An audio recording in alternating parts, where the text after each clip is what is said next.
J'ai suivi ce matin des débats sur la religion en France, sur un islam français, etc. Je crois qu'effectivement, d'une manière générale, nous arrivons à une sorte de fin des religions, lesquelles sont remplacées par des religions nationales. Alors ce sont des religions aussi, mais c'est une religion de toute autre nature. Ce n'est pas la religion d'un passé ancien, c'est la religion d'une histoire nationale, d'un roman national. Et même au sein du monde arabe, on a vu avec le printemps arabe, chaque nation a sa propre problématique. Et il y a une nation palestinienne, comme il y a une nation libyenne, comme il y a une nation tunisienne, comme une nation marocaine, etc. Bon. Et donc il y a une nation française. Et à partir de ce moment-là, ces religions nationales ne supportent pas des religions qui seraient supranationales en quelque sorte. Toute la question est là. Mais il y a une seule exception, c'est le judaïsme. Selon moi, le judaïsme est la seule religion qui a vocation à être supranationale. Pourquoi? Parce que, d'abord, elle est matricielle, si on peut dire, c'est-à-dire qu'elle est à la source de la plupart de ces religions qu'on voit se manifester en Occident, dans le monde blanc, et pas seulement, dans le monde africain aussi, et également en Amérique évidemment. Seule l'Asie échappe à cette matricialité du judaïsme.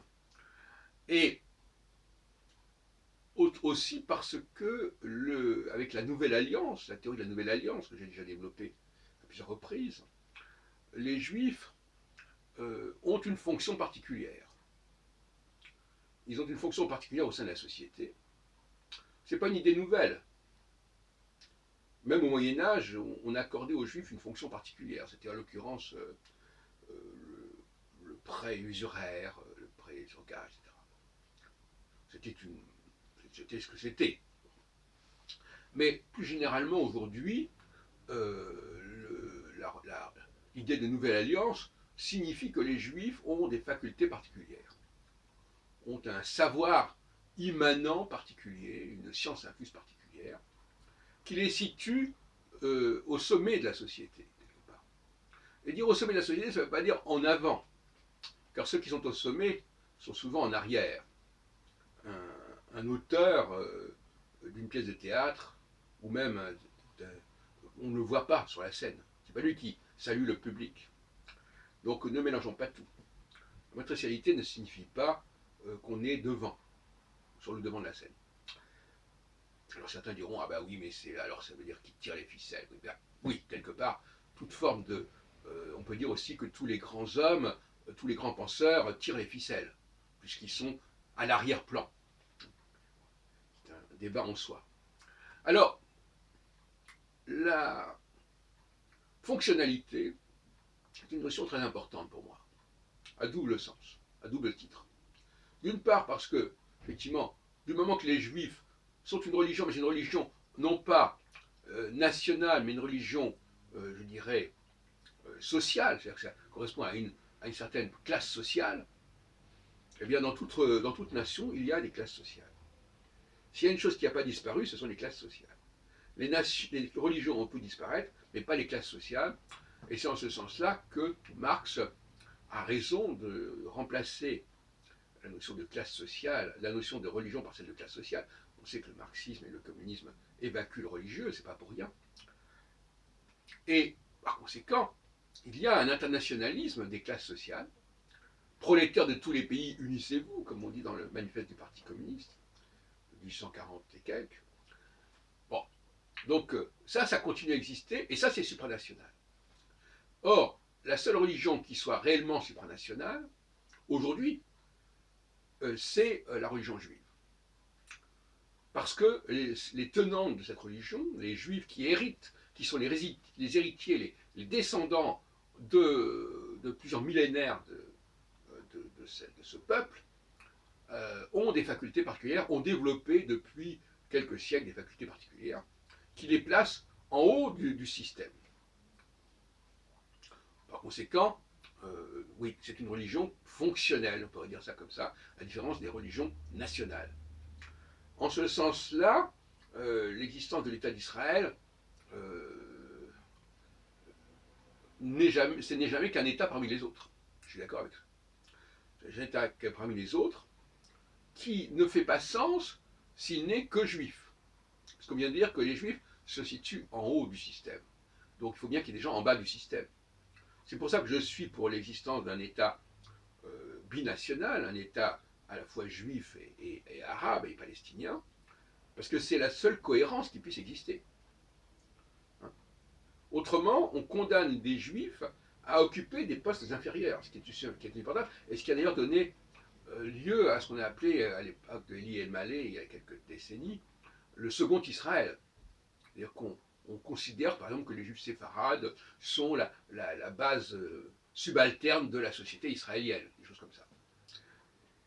Ça a été une erreur des socialistes bien avant la création de l'État d'Israël, à l'époque de la chance juive, de croire qu'on pouvait se passer des Arabes, mais qu'il fallait avoir des ouvriers juifs, qui était une incohérence. Alors, je sais que Marx n'a pas forcément parlé de ça, c'est pas mon problème, mais effectivement, dans le système marxiste, les antisémites ont raison de le dire, les juifs occupent, bien entendu, la position dominante sur le plan économique, sur le plan intellectuel, etc. Donc un État qui ne serait constitué que des juifs est un contresens, et en ce sens-là, Herzl commet un contresens. Si tant est qu'il ait pensé que dans son État juif, il ne fallait que des juifs, ce qui n'est pas certain. Je vous renvoie à mon ouvrage Le chauvinisme et ses avatars au tournant du XXe siècle, où je reproduis d'ailleurs la première mouture française de son État juif. Bon, donc, paru en feuilleton d'ailleurs. Et en ce sens-là, je ne suis pas pour une séparation au sein de la région, qu'on a appelée autrefois la Palestine, à l'époque du mandat britannique sur la Palestine, qui englobait tout ce qui tournait autour du Jourdain, aussi bien du côté de la Cisjordanie que de la Transjordanie. Je pense que ça a été une erreur de dissocier les Juifs des Arabes, comme l'a fait d'ailleurs en 1947 l'Assemblée générale de l'ONU qui a voté un plan de partage, alors qu'il y avait déjà eu des partages. Donc, je suis pour englober au sein d'une seule et même structure, qui pourrait s'appeler Israël si on veut, des juifs et des non-juifs.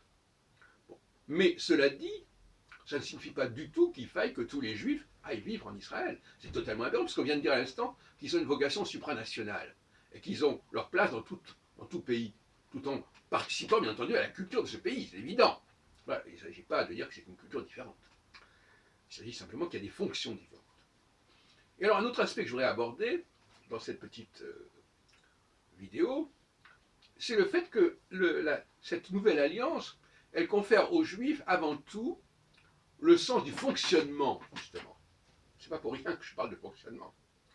Comprendre le fonctionnement des sociétés, comprendre le fonctionnement de l'univers, comprendre le fonctionnement du psychisme, comprendre le fonctionnement, c'est-à-dire comment les choses fonctionnent, ce qui peut impliquer d'ailleurs des phénomènes de subconscience, qui peut impliquer éventuellement des phénomènes de déterminisme plus ou moins complexes, comme le déterminisme cyclologique et même astrologique. Tout ça rentre dans le champ de la pensée juive, de la fonctionnalité juive. Et c'est très important. Donc voyez-vous, le mot fonctionnement est fondamental. Je l'ai employé, on peut l'employer aussi bien entendu à d'autres niveaux. On peut dire qu'une machine fonctionne. Bon, c'est entendu. Mais là, il s'agit effectivement, pour les juifs, de fonctionner au sein d'une société. Quelle est leur fonction? Et deuxièmement, cette fonction consiste justement à traiter du fonctionnement, à être capable de décrire clairement comment les choses se produisent, comment les choses se déroulent, comment les choses se passent. Voilà mon point de vue sur ce sujet. Je vous remercie de votre attention.